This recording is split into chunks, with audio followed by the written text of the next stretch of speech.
This is a craft knife spectacular.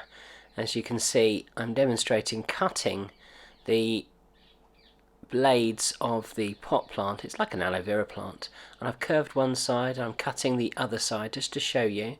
There's a design in the handbook itself, in the construction manual, to show you how it works. You see that the paper tore a little bit there. It doesn't matter, panic not.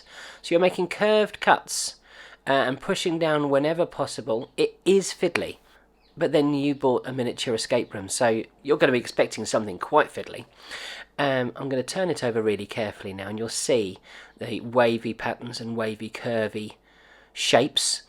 You need to roll this up so that it fits in the pot plant quite easily, and I would use an item to roll it around because it needs to be quite tightly packed.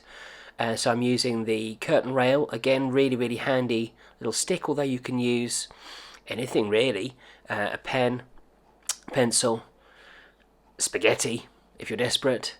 Rolling this plant around, and I'm going to do it slightly off camera because we've got some shy aloe vera here. There we are. And you can see how tight we can make it. Although out of focus, it is quite tight. And there is our plant with the speckles. Yes, I think it probably is an aloe vera, based on aloe vera.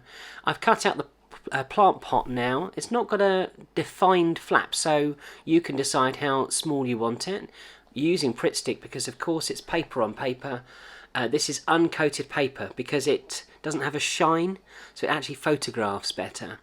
I'm sticking it together really carefully. Again, off camera, it's a shy pot. I apologise for that, but I will show you how it looks, and then you simply, once that's dry, pop the aloe vera plant section inside the pot. This was one of the bonuses that was voted for by Kickstarter backers, so if you didn't like it, you shouldn't have voted for it.